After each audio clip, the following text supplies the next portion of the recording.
दोस्तों, अगर हम अपने सराउंडिंग्स में देखें तो एक शेप ऐसा है जो इंजीनियर्स और आर्किटेक्ट्स द्वारा काफी मात्रा में इस्तेमाल होता है तथा कई ज्यादा स्ट्रक्चर्स यानी संरचनाओं में दिखाई देता है, जैसे कि घर की छत, ब्रिजेस इत्यादि।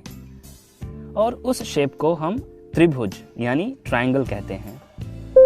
अगर त्रिभुज नाम को स्प्लिट करें तो यहाँ त्रि का अर्थ है तीन तथा भुज का अर्थ है भुजा यानी तीन भुजाओं से बना हुआ आकार। इसका अर्थ यह भी होता है कि यदि तीन भुजाएं तीन एंगल यानी कोण बनाती हैं तो उसे अंग्रेजी में ट्रायंगल और हिंदी में त्रिभुज कहते हैं तथा जिस बिंदु पे यह कोण बनता है उसे शीर्ष बिंदु कहते हैं। अब हम त्रिभुज से अच्छी तरह परिचित हैं, तो चलिए त्रिभुज से संबंधित कुछ महत्वपूर्ण बातें जानते हैं। त्रिभुज के बारे में सबसे पहली और आवश्यक जानकारी यह है कि इसकी भुजाओं से बने आंतरिक कोणों के मापों का योगफल 180 अंश होता है। और दूसरी सबसे जरूरी बात कि त्रिभुज की भुजाएं तथा इनसे बने कोण आपस में संबंधित हैं और एक दूसरे पर निर्भर भी। इस प्रॉपर्टी को विस्तार में समझने के लिए एक उदाहरण लेते हैं। मान लीजिए कि हमारे पास तीन रेखाखंड इस प्रकार से हैं। हमें इनसे त्रिभुज बनाना है, तो सबसे पहली भुजा और दूसरी भुजा से मिलकर एक कोण बनाते हैं और अब तीसरी भुजा को जोड़कर त्रिभुज बनाते हैं। ओह, यहां पर तो लंबाई छोटी पड़ रही है। इस त्रिभुज को कंप्लीट करने के लिए या तो हमें इसकी लंबाई बढ़ानी होगी या फिर कोण का माप थोड़ा कम करना होगा, राइट?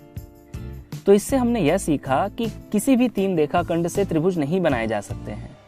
हमें तीनों भुजाओं की लंबाइयां और कोणों के माप का रिलेशन बनाए रखना होगा, तो ही एक त्रिभुज का निर्माण हो सकता है।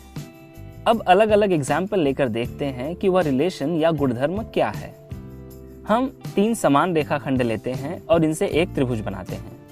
एक बात ध्यान रखिए कि जब हम तीन समान रेखाखंडों से त्रिभुज का निर्माण करते हैं तो उस त्रिभुज के कोणों के माप भी समान होते हैं। चूंकि त्रिभुज के तीन कोणों के मापों का योगफल 180 अंश होता है, इसलिए इसके प्रत्येक कोण का माप 60 अंश होगा। तो इससे हम यह कंक्लूड करते हैं कि यदि किसी त्रिभुज की तीनों भुजाएं समान होती हैं तो उस त्रिभुज के तीनों कोणों के माप भी समान होते हैं और इस प्रकार के त्रिभुज को इक्विलैटरल ट्रायंगल यानी समबाहु त्रिभुज कहते हैं। सम यानी समान, बाहु यानी भुजा। अब की बार हम तीन ऐसे रेखाखंड लेते हैं जिनमें केवल दो रेखाखंडों की लंबाइयां समान हैं। अब अगर इनको लेकर त्रिभुज बनाया जाए तो जो त्रिभुज बनेगा उसमें केवल दो कोणों का मान समान होगा, वरना त्रिभुज बनना संभव नहीं है। अगर हम यहाँ कोई रिश्ता स्थापित करना चाहें तो यह कह सकते हैं कि जब तीनों भुजाएं समान होती हैं, तीनों कोणों के माप भी समान होंगे। और अगर दो भुजाएं समान होती हैं तो उन दो भुजाओं के सम्मुख के दोनों कोण के माप भी समान होंगे और इस प्रकार के त्रिभुज को समद्विबाहु त्रिभुज कहते हैं, यानी आइसोसेलेस ट्रायंगल। यहाँ पर समद्विबाहु का अर्थ है समान दो भुजा वाला त्रिभुज। तो समद्विबाहु त्रिभुज में दो भुजाओं के साथ दो कोणों के माप भी सर्वांगसम होते हैं तथा वह दोनों कोण उन दो भुजाओं के सम्मुख कोण होते हैं। यहाँ पर हम तीसरी भुजा की बात नहीं कर रहे हैं, मतलब तीसरी भुजा समान भी हो सकती है और नहीं भी। अगर समान नहीं हुई तो कोई बात ही नहीं, लेकिन अगर समान हुई तो वह समबाहु त्रिभुज होगा। इसका मतलब यह हुआ कि सभी समबाहु त्रिभुज समद्विबाहु त्रिभुज होते हैं, लेकिन सभी समद्विबाहु त्रिभुज समबाहु त्रिभुज नहीं होते। अब हम तीन ऐसे रेखाखंड से त्रिभुज बनाएंगे जिनकी लंबाइयां अलग अलग हैं।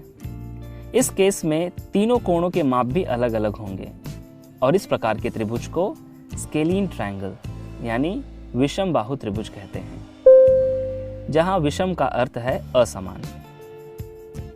अब हम एक स्पेशल त्रिभुज की बात करते हैं जिनसे कई मैथमेटिकल कॉन्सेप्ट्स जुड़े हुए हैं, जैसे कि पाइथागोरस, त्रिकोणमिति। So any guesses? Yes, it is a right angled triangle यानी समकोण त्रिभुज। जिस त्रिभुज में एक कोण का माप 90 अंश होता है उसे समकोण त्रिभुज कहते हैं। और एक बात का ध्यान दीजिए कि किसी भी त्रिभुज में केवल एक ही कोण 90 अंश का हो सकता है। यदि उसमें दो कोण 90 अंश के होंगे तो वह त्रिभुज बनेगा ही नहीं। इसका मतलब बाकी के दो कोण 90 अंश से कम होते हैं, या कह लें कि उन दो कोणों के मापों का योगफल 90 अंश होता है। यहाँ पर दो और केस हो सकते हैं, या तो दोनों कोण समान होंगे या असमान होंगे। जहाँ पर दोनों कोण समान होंगे उनके कोणों का माप होगा 45 अंश, और जैसा कि हमने देखा दो कोण समान होने पर दो भुजाएं समान होती हैं और वह समद्विबाहु त्रिभुज होता है।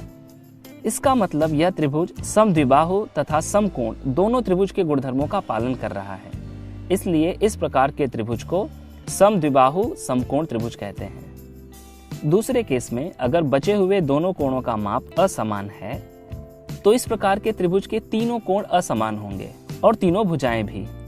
यह त्रिभुज विषम बाहु त्रिभुज तथा समकोण त्रिभुज दोनों के गुणधर्मों का पालन करता है, इसलिए इसे विषम बाहु समकोण त्रिभुज कहते हैं।